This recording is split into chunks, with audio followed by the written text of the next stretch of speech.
Ella bas bei umzidil या बदलने के अलावा और सिर्फ रिफ्रेश दी बस सब्सक्राइब कीजिए फिटफ्लिक्स और बेल आइकन को दबाइए लेटेस्ट मूवी अपडेट सबसे पहले देखने के लिए। दोस्तों उम्मीद करता हूं कि टेनेट मूवी आपको बिल्कुल भी समझ में नहीं आई होगी।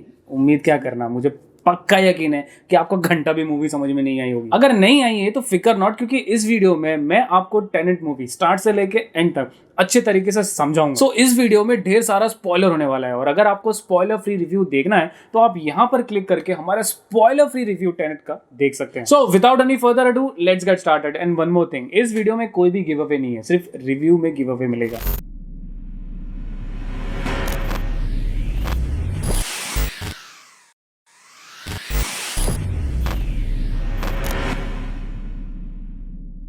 स्टोरी में घुसने से पहले मैं दो चीजें कवर करना चाहता हूं जो कि मूवी के एंड में दिखाया गया है, बट मैं उसे स्टार्ट में ही कवर करना चाहता हूं। पहला तो ये कि मूवी एक ऐसी दुनिया पर बेस्ड है जहां पर उस दुनिया के फ्यूचर ने अपने पास्ट पर यानी कि करंट प्रेजेंट में जंग छेड़ दी है। और जंग क्यों छेड़ी है? क्योंकि क्लाइमेट चेंज को लेकर फ्यूचर उतना खास नहीं है, तो फ्यूचर सोच रहे हैं कि हम अगर पास्ट को ही खत्म कर देंगे तो हमारा फ्यूचर सवर जाएगा। सो अब फ्यूचर वाले इस चीज को अचीव करने के लिए क्या करेंगे, यानी कि पास्ट में जाएंगे कैसे, इस चीज को अचीव करने के लिए उन्होंने इन्वर्जन टेक्नोलॉजी का इस्तेमाल किया। इस टेक्नोलॉजी में लोग और चीजें वक्त में पीछे जा सकते हैं उनकी एंट्रोपी को उल्टा करके। अब यहाँ पर आप एंट्रोपी पर बिल्कुल भी फोकस मत करना वरना कंफ्यूज हो जाओगे। बस आप इतना समझ लीजिए कि किसी चीज की अगर एंट्रोपी को रिवर्स कर देते हैं तो वो चीज वक्त में जो आगे जाती है, आगे जाने की बजाय अगर उसकी एंट्रोपी उल्टा कर देंगे, रिवर्स कर देंगे, तो वो वक्त में पीछे आने लगती है। इसका मतलब यह है कि इस टेक्नोलॉजी से हम वक्त में पीछे जा सकते हैं जो कि ऑलरेडी हो चुका है, और उस हो चुके वक्त में हम अंदर घुस के कुछ भी R&D कुछ भी चेंज करना चाहते हैं तो कर सकते हैं। इसका मतलब जो वक्त है जो जिसमें पीछे जाते हैं पास्ट, वो ऑलरेडी हो चुका है। उस पास्ट को आप चेंज नहीं कर सकते।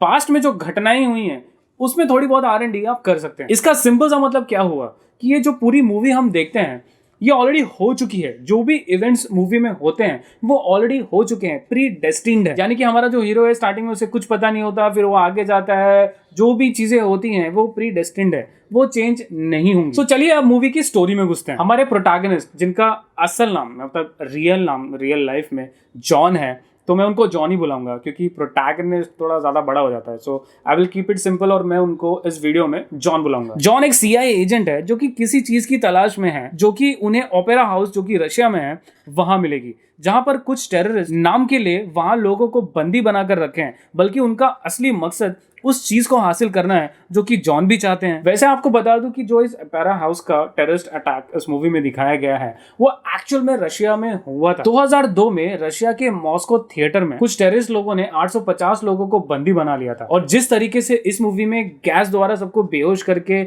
बचाने की और टेररिस्ट को मारने की कोशिश की जाती है, कुछ वही कोशिश रशिया में 2002 में की गई थी, मगर अनफॉर्चुनेटली 170 लोगों की जान चली गई थी इस गैस की वजह से। बहरहाल मूवी में आगे बढ़ते हैं। तो ओपेरा हाउस के इस सीज में जॉन की जान जाते जाते एक अनजान आदमी बचा लेता है, एक ऐसे बुलेट से जो वक्त में पीछे ट्रैवल कर रहा होता है। यहाँ पर इस आदमी के बैग पर फोकस किया गया है, जहां पर इसके बैग पर मौजूद एक लाल जिप या टैग पर फोकस किया जाता है, ये बताते हुए कि भैया ध्यान दो ये टैग बड़ा इंपॉर्टेंट है। बट अगेन जॉन की असलियत सामने आ जाती है और ये टेररिस्ट इनको पकड़ लेते हैं। जॉन एक साइनाइड खाकर मरने की कोशिश करते हैं, मगर उन्हें पता चलता है कि ये पिल फेक थी, क्योंकि वो मरे ही नहीं, क्योंकि ये पिल कुछ और नहीं बल्कि एक टेस्ट था। और उन्हें बताया जाता है कि उन्हें एक मिशन पे जाना है जिसका नाम है टेनेट। अब टेनेट जो वर्ड है और उससे रिलेटेड जितने भी वर्ड हैं और कैरेक्टर्स के जो नाम है इनका भी काफी इंपॉर्टेंस है मूवी में, जो कि मैं इस एक्सप्लेनेशन के एंड में बताऊंगा ताकि आपको ज्यादा इंटरेस्टिंग लगे वीडियो। इसके बाद CIA इनको एक विंडमिल में ढकेल देती है कुछ समय के लिए, जहां पर ये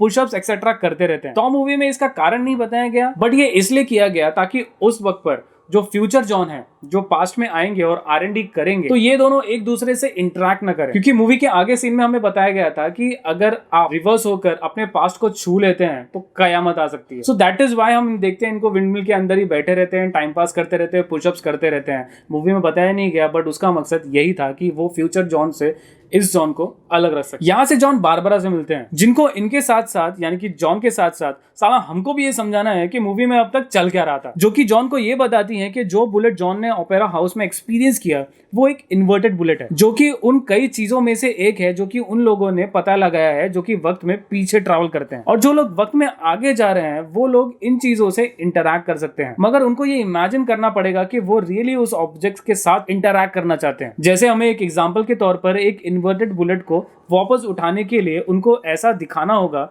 जैसे कि उन्होंने उस बुलेट को गिराया था। हमारी बारबरा यहाँ तक कह देती है कि बेटा सोचो मत, फील करो, और यही मूवी का मेन स्टेटमेंट है, डोंट थिंक, फील। अब जॉन बुलेट को ट्रेस करते हुए एक आर्म्स डीलर तक पहुंचते हैं जो कि रहते हैं आमची मुंबई में, मगर इस डीलर से मिलने के लिए उन्हें एक साइड किक की जरूरत पड़ेगी। Enter Robert Pattinson as Neil in the movie. मगर नील को जॉन के फेवरेट ड्रिंक के बारे में भी पता है। भाई ये कैसे पता चल गया? ये तो पहली बार मिल रहे थे तो कैसे पता चला? एनीवेज, थोड़ा खिलाड़ियों का खिलाड़ी स्टंट करके ये लोग मिशन इम्पॉसिबल स्टाइल में इस आर्म्स डीलर के घर पहुंच जाते हैं और 3 सरप्राइजिंग शॉकिंग चीजें डिस्कवर करते हैं। पहला तो कि भैया ये तो अपनी हीरोइनी है डिंपल कपाड़िया, जो कि एक्टिंग के बाद अब आर्म्स का धंधा करती हैं भाई। दूसरा कि इनके टेनेट के बारे में पहले से पता बा। तीसरा, उन्होंने ये बुलेट एक रशियन विलन एंड्रे सेटर, जिनको अगेन मैं एंड्रे सेटर नहीं सिर्फ सेटर नाम से बुलाऊंगा throughout the video to keep it short and simple. So उन्होंने ये बुलेट सेटर को दिया था जो कि उस वक्त इन्वर्टेड नहीं थे। डिंपल कपाड़िया, जिनका मूवी में नाम प्रिया है, वो जॉन से कहती हैं कि सेटर किसी तरह फ्यूचर से कांटेक्ट करके उन लोगों के लिए काम करते हैं। प्रिया जॉन को एक आदमी से मिलने के लिए कहती हैं जो कि उनकी मदद कर सकते हैं सेटर से मिलने के लिए। अब क्योंकि ये क्रिस्टोफर चाचा की मूवी है तो ये नानाजी तो इस मूवी में होना ही होना है। सो जॉन इनसे मिलते हैं और ये उनको बताते हैं कि भैया इस पेंटिंग को लो और सेटर की बीवी कैट के पास जाओ, वो साली ऐसे नकली पेंटिंग्स में ना डील करती है, पेंटिंग के बहाने उसे पटाओ और पति का पता लगाओ। मगर जॉन जब कैट से मिलते हैं तो कैट उनको बताती है कि भाई ये पेंटिंग की वजह से हमारा मर्द सेटर हमको ब्लैकमेल करता है, साला साथ में रहता भी नहीं और छोड़ता भी नहीं, और मैं मेरे बेटे की वजह से सिर्फ उसके साथ रह रही हूँ। सो जॉन भैया पिघल जाते हैं, बोलते हैं ओ भैया ऐसा है तो ठीक है, हम उस पेंटिंग को चुरा कर तबाह कर देंगे, फिर सेटर वो क्या कर लेगा। कैट जॉन को ये भी बताती है कि सेटर एक बार जब वियतनाम में थे एक यार्ड पर, तो उन्होंने कैट को कहा था कि वो उन्हें छोड़ सकती हैं अगर वो अपने बेटे से दोबारा मिलने की कोशिश न करे तो। जिसके बाद कैट वहां से स्ट्रॉबेरी का गटरा फोड़ देती है और चली जाती है। I mean, हमको दे देती, हम खा लेते, हमको स्ट्रॉबेरी क्या, हमको तो पका हुआ आलू भी नहीं मिलता खाने के लिए जल्दी। मगर तभी कैट बाद में एक अनजान औरत को यार्ड से पानी में कूदते हुए देखती हैं, जो कि उनको लगता है कि शायद उनके पति का किसी औरत के साथ में XYZ लफड़ा चल रहा है। अब यहाँ पर ना मुझे एक चीज समझ में नहीं आई, कैट और जॉन पहली बार मिल रहे थे, साला पहली मुलाकात में इतनी सारी चीजें कौन बता देता है भाई एक दूसरे को? पेंटिंग में इतनी ताकत होती है क्या? कल से मैं भी पेंटर। उसके बाद हम थोड़ा बहुत धूम धड़ाका बॉन्ड टाइप एक्शन देखते हैं। सो जॉन और नील फ्री पोर्ट पर लोकेटेड उस पेंटिंग को चुराने की कोशिश करते हैं और दूसरी ओर एक इंडियन जैसा दिखने वाला शख्स हमारा नाम खराब कर देता है, क्योंकि भैया ये पूरा प्लेन ही कार्गो में घुसा देता है साला। इसीलिए बाहर क्या हमको इंडिया में भी नौकरी नहीं मिलती और हमको यूट्यूबर बनना पड़ता है। बट इसके पहले कि हमारे दोनों हीरो पेंटिंग चुरा पाते, 2 मास्क बंदे लोग एक अनजान पोर्टल से बाहर आते हैं जो कि सेटर के इस फ्री पोर्ट के अंदर स्थित है। एक जो वक्त में आगे जा रहा होता है, दूसरा जो वक्त में पीछे जा रहा होता है। अब जॉन इनमें से एक को मारने ही वाला होता है कि नील उसे रोक देता है। दोनों मास्टमैन भाग जाते हैं और फ्री पोर्ट पर हमारे हीरोज को कोई भी पेंटिंग नहीं मिलती। सो सवाल यहाँ पर यह आता है कि सेटर को कैसे पता था कि जॉन और नील वहां पर वो पेंटिंग चुराने आने वाले हैं ताकि वो उस पेंटिंग को पहले ही वहां से हटा दे। सो हमारे लीड्स दोनों फिर से कंफ्यूज हो जाते हैं। सो कंफ्यूजन का इलाज एक इंडियन ही करेगा। एंटर प्रिया अगेन, मतलब आवर प्रिया एंजल राय, नहीं सॉरी प्रिया, जो कि जॉन को ये बताती हैं कि जो डिवाइस जॉन को सेटर के फ्री पोर्ट में दिखा वो एक टर्न स्टाइल है जो कि लोगों को इन्वर्ट कर सकता है ताकि वो वक्त में बैकवर्ड ट्रैवल कर सके। सो जिन 2 लोगों का सामना जॉन का फ्री पोर्ट पर होता है वो दोनों एक ही आदमी थे, जिनमें से एक वक्त में आगे जा रहा था और दूसरा वक्त में बैकवर्ड ट्रैवल कर रहा था। प्रिया ये भी कहती है कि ओपेरा हाउस के हमले के पीछे भी सेटर ही था, जो कि अभी भी किसी एलिमेंट को ढूंढ रहा है जो कि 241 हो सकता है, जो कि अब यूक्रेनियन सिक्योरिटी सर्विसेज के पास है, जो कि 1 हफ्ते में टालिन चला जाएगा। जॉन कैट की मदद से किसी तरह सेटर से मिलता है और इससे पहले कि सेटर जॉन की सीटी बजा देता, जॉन ओपेरा हाउस का नाम ले लेता है। सो अब सेटर जानना चाहता है कि इस बंदे को ओपेरा हाउस के बारे में कैसे पता चला, और फिर से जॉन सेटर को इम्प्रेस करते हैं उनकी जान बचाकर, जब सेटर की वाइफ पता नहीं क्यों उनको मारने की कोशिश करती हैं तब। और फाइनली जॉन सेटर को कहते हैं वो उनको वो एलिमेंट चुराने में मदद करेगा जो कि अल्टीमेटली प्लूटोनियम है। यहाँ पर हमें सेटर की पूरी हिस्ट्री भी पता चलती है कि कैसे जब वो अबैंडन सोवियत न्यूक्लियर फैसिलिटी के यहाँ जब काम करते थे उन्हें सोने से भरा बॉक्स मिला और उसमें उनके लिए एक मैसेज भी था फ्यूचर से। इस शिप के सीन में हम सेटर को वापस सोना देखते हुए देखते हैं जो कि अगेन इन्वर्टेड है क्योंकि ये उनके हाथ में ऑटोमेटिकली आ रहा है, जो कि ये भी दर्शाता है कि किस तरीके से फ्यूचर के लोग सेटर को पास्ट में पेमेंट कर रहे हैं इस इन्वर्टेड सोने के थ्रू। सो जॉन और नील टैलिन में सक्सेसफुली इस प्लूटोनियम को हासिल कर लेते हैं और यहाँ पर उनको पता चलता है कि वो प्लूटोनियम नहीं बल्कि कुछ और है। क्या है ये अब तक नहीं पता। तभी उसी वक्त सेटर अपने आदमियों के साथ वहां आ जाते हैं और ये सब ऑक्सीजन मास्क पहने हुए हैं, जो कि ये बताता है कि ये सब वक्त में बैकवर्ड ट्रैवल कर रहे हैं। अब यहाँ पर ध्यान रहे कि इस पॉइंट ऑफ टाइम से मैं उन सारे लोगों को इन्वर्टेड लगाकर उनका नाम बोलूंगा अगर वो वक्त में पीछे जा रहे हैं तो, या फिर आप ये भी अज्यूम कर सकते हैं कि अगर उन्होंने मास्क पहना है तो वो वक्त में बैकवर्ड ट्रैवल कर रहे हैं। सो इन्वर्टेड सेटर जॉन को धमकी देते हैं कि अगर उन्होंने वो चीज जो कि उनके हाथ में है जिसे अब तक प्लूटोनियम समझा जा रहा था, अगर वो उनको नहीं देते हैं तो वो कैट को गोली मार देंगे। जॉन उनको बॉक्स दे देते हैं मगर फिर भी धोखे बाद सेटर कैट को मारने के लिए गाड़ी में छोड़ देते हैं, मगर हमारे जॉन भैया उनको बचा लेते हैं। मगर जॉन को फिर से ये सेटर के आदमी पकड़ लेते हैं। यार ये जॉन कितनी बार पकड़ा जाता है। जॉन एक ऐसी जगह आता है जहां वापस से हमें टर्न स्टाइल दिखता है। अब यहाँ पर आपको इस सिचुएशन के कलरिंग पर ध्यान देना है। अगर कलर रेड है मतलब टाइम यहाँ पर आगे जा रहा है और लोग भी, और अगर कलर ब्लू है मतलब पीछे जा रहा है टाइम और लोग भी इन्वर्टेड है। ऐसा थ्रू आउट द मूवी किया गया है ताकि हम इसे समझ सके। थैंक यू क्रिस्टोफर चाचा ऐसा करने के लिए, वरना मूवी और भी कंफ्यूजिंग हो जाती है। यहाँ पर इन्वर्टेड सेटर कोई मशीन यूज करते हैं जिससे उनकी उल्टी बातें सीधी होकर बराबर सुनाई दे। अब इन्वर्टेड सेटर जॉन को ये कहते हैं कि वो चीज उस डब्बे में नहीं थी जिसको उन्होंने सेटर को दी थी, वो कहाँ है, लेकिन जॉन नहीं बताते और इन्वर्टेड सेटर कैट को इन्वर्टेड गोली मार देते हैं। वैसे मूवी में ये बताया गया कि इन्वर्टेड बुलेट है ना बहुत ज्यादा डेंजरस होती है, जैसे कि नॉर्मल बुलेट नहीं होती ना भाई। जॉन इन्वर्टेड सेटर से कहते हैं कि उन्होंने वो चीज कार के ग्लव कंपार्टमेंट में रखी है जहां पर नॉर्मल सेटर आते हैं, मगर इससे पहले कि वो कुछ कर पाते आइव्स नाम के एक एजेंट आ जाते हैं और सेटर को टर्नस्टाइल के थ्रू वहां से भागना पड़ता है। यहाँ पर ध्यान देना कि अगर आप टर्नस्टाइल के अंदर जा रहे हैं जो कि आपको वक्त में फॉरवर्ड लेके जाएगा तो ऐसा लगेगा जैसे कि वो टर्नस्टाइल आपको अंदर घसीट रहा है, और अगर आप ऐसे टर्नस्टाइल के अंदर जा रहे हैं जो आपको वक्त में बैकवर्ड लेके जाता है तो ऐसा लगता है कि जैसे आप उस टर्नस्टाइल के अंदर जा रहे हैं। यहाँ पर नील जॉन को बताता है कि आइव्स और उनके लोग पोस्टेरिटी हैं जो कि टेनेंट के लिए काम करते हैं फ्यूचर से। जॉन ये सोचते हैं कि आखिर सेटर को सब कुछ कैसे पता था और उन्हें लगता है कि नील एक मोल है।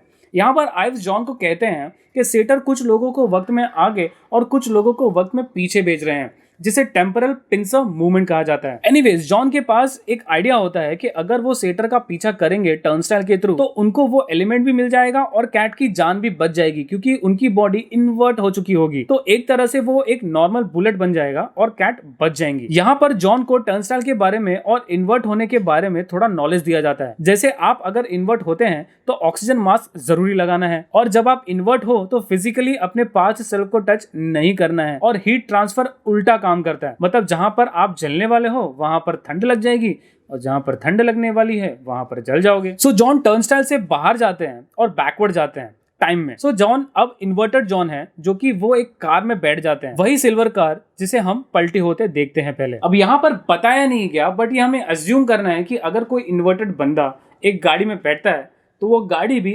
ऑटोमेटिकली इन्वर्ट हो जाती है क्योंकि ये गाड़ी तो टर्नस्टाइल के अंदर जाके नहीं है, right. So we have to assume कि एक इन्वर्टेड बंदा एक गाड़ी को भी इन्वर्ट कर सकता है। अब वही पहले वाला सीन हम इस कार के नजरिए से देखते हैं और जानते हैं कि कैसे जॉन एलिमेंट को इन्वर्टेड जॉन के कार में ही फेंक देते हैं। कार क्रैश हो जाती है, इन्वर्टेड सेटर आते हैं और गाड़ी को आग लगा देते हैं, बट जलने की बजाय क्योंकि जॉन इन्वर्टेड है उनको ठंड लग जाती है क्योंकि कार इन्वर्टेड जो होती है, और जॉन को सिर्फ हाइपोथर्मिया होता है। तभी जॉन एक कंटेनर में उठते हैं जहां पर नील, कैट और कुछ सोल्जर्स टाइम में एक हफ्ता बैकवर्ड ट्रैवल कर रहे हैं ताकि वो ऑस्लो एयरपोर्ट जा सके और वहां का टर्नस्टाइल यूज करके वापस से टाइम में फॉरवर्ड जा सके क्योंकि अभी के लिए they all are inverted. So Oslo airport पर आपको पता ही है क्या होता है। अब हमारे लीड कैरेक्टर्स को पता है कि वो वॉल्ट में तभी जा पाएंगे जब प्लेन क्रैश होगी तब। इसका मतलब जब जॉन अंदर जाएंगे तब वो खुद को ही पाएंगे। सो यहाँ पर हम वही फाइट देखते हैं जो हमने पहले देखी थी, मगर अब इन्वर्टेड जॉन के नजरिए से। अब यहाँ पर हमें बताया गया था कि आप इन्वर्ट होकर अपने आप को छू नहीं सकते वरना कयामत हो सकती है। वेल यहाँ पर इस फाइट सीन में जॉन ही जॉन से लड़ रहे हैं, मगर क्योंकि इन्वर्टेड जॉन गिम्प सूट में है तो ऐसा कुछ नहीं होता, क्योंकि ये एक दूसरे को छूते ही नहीं। अब यहाँ पर ये भी क्लियर हो जाता है कि क्यों इन्वर्टेड जॉन नॉर्मल जॉन को गोली मार रहे थे, क्योंकि वो गोली नहीं मार रहे थे बल्कि मैगजीन खाली कर रहे थे ताकि नॉर्मल जॉन उनको गोली न मार सके। अब यहाँ से इन्वर्टेड जॉन टर्नस्टाइल में जाते हैं और दूसरी ओर से नॉर्मल होकर बाहर निकलते हैं और उनका सामना यहाँ नील से होता है। नील को पता चल जाता है जब वो उनका मास्क निकालते हैं, मगर वो फॉरवर्ड जॉन से ये बात छुपाते हैं क्योंकि उनको पता है कि जॉन का दिमाग खिचड़ी हो जाएगा अगर वो उनको ये सारी चीजें बता देंगे, क्योंकि वी ऑल नो कि एक्चुअल में नील कौन था। अब जॉन फिर से प्रिया से मिलते हैं और वो उन्हें बताती है कि 241 उन 9 एलिमेंट्स में से एक है जिसको मिलाकर एल्गोरिथम बनता है, जिसकी मदद से आधे प्लैनेट को इन्वर्ट किया जा सकता है, जिसकी वजह से इंसानियत खत्म हो सकती है। जिस साइंटिस्ट ने ये एल्गोरिथम बनाया उनको एहसास हुआ कि भैया ई का बना दिया और उसने आत्महत्या कर ली, मगर आत्महत्या करने के पहले उसने एल्गोरिथम को 9 हिस्सों में डिवाइड कर दिया और उसे वक्त में पीछे भेज दिया और उसे ऐसी जगह छुपा दिया जो कि दुनिया की सबसे सेफ जगह में से एक है, यानी कि न्यूक्लियर पावर प्लांट्स के पास। अब ये फैक्ट रियल है कि जब 1988 और 1991 के बीच में सोवियत यूनियन टूटा तो कहीं ना कहीं बताया जा रहा था कि चर्नोबिल न्यूक्लियर डिजास्टर कहीं ना कहीं इस यूनियन के टूटने का एक कारण था। मूवी में ऐसा बताया गया है कि उसी वक्त सेटर के हाथ एक एलिमेंट लगा जो कि सोवियत कोलैप्स की वजह से अब उतना सिक्योर नहीं था, और अब रिसेंट में सेटर जब 241 पा गए हैं तो उनके पास वो सारे 9 एलिमेंट है दुनिया तबाह करने के लिए, यानी कि जिससे एल्गोरिथम बनाया जा सकता है। बट दुनिया कब तबाह होगी और कहां? कैट जॉन को बताती हैं कि सेटर कैंसर से पीड़ित है, जो कि ऑब्वियस है क्योंकि वो हमेशा इतने सारे न्यूक्लियर वेपन्स के आसपास रहे हैं, और सेटर वक्त में पीछे जाकर उस वक्त में आत्महत्या करने की कोशिश करेगा जब वो बहुत खुश था। जॉन ये बताते हैं कि सेटर एक फिटनेस ट्रैकर पहनते हैं जो कि उसकी मौत के बाद एल्गोरिथम को एक्टिवेट कर देगा और बूम, दुनिया खत्म हो जाएगी। हमारे हीरोज को पता चलता है कि सेटर जब वियतनाम में थे उसी वक्त ओपेरा हाउस का टेररिस्ट अटैक हुआ था, और उसी वक्त स्टार्स 12 नाम का एक सोवियत न्यूक्लियर फैसिलिटी में एक अनएक्सप्लेन्ड एक्सप्लोजन भी हुआ था जहां पर सेटर बढ़े हुए थे। सो मोस्ट प्रोबेबली एल्गोरिथम यही स्टार्स 12 में है। सो मूवी की एंडिंग 2 जगह होती है साइमल्टेनियसली। उससे पहले जॉन कैट को एक फोन देते हैं और कहते हैं कि अगर उनको ऐसा लगे कि वो सेफ नहीं है तो उस फोन से वो कॉल करें और जगह और टाइम छोड़ दें। सो पहली एंडिंग हमारे कैट के साथ होती है जहां पर वो यार्ड पर जाएंगी और वहां पर फ्यूचर से आए सेटर को स्टॉल करेंगी ताकि वो अपने जान न ले। दूसरी ओर जॉन, नील और टेनेट आर्मी साल्स 12 के सोवियत न्यूक्लियर फैसिलिटी पर हमला करेंगे ताकि एल्गोरिथम को डिसेंबल कर सके, इससे पहले कि सेटर अपनी जान लेकर उसे एक्टिवेट कर दे। 2 टीम बनती है। पहला, जॉन और आइव्स के द्वारा लीड की गई रेड टीम जो कि टाइम में फॉरवर्ड मूव करेगी, और नील की ब्लू टीम जो कि वक्त में बैकवर्ड मूव करेगी। सो कुछ इस तरीके से टेम्पोरल पिंसर मूवमेंट बनाकर ये लोग एल्गोरिथम को डिसेंबल करने की कोशिश करेंगे। तो हम बहुत सारे एक्शन देखते हैं इस दौरान आगे के सीन्स में जो कि बिल्कुल समझ में नहीं आता, जिससे कोई घंटा फर्क नहीं पड़ता, क्योंकि हमारा फोकस यहाँ होना चाहिए कि जॉन और आइव्स रेड टीम से अलग होकर अंडरग्राउंड जाएंगे जहां पर एल्गोरिथम है, ताकि उसे एक्टिवेट होने से पहले ही उसे डिसेंबल किया जा सके। यहाँ पर नील को ब्लू टीम के साथ इन्वर्टेड होकर रहना होता है, मगर वो सिचुएशंस के हिसाब से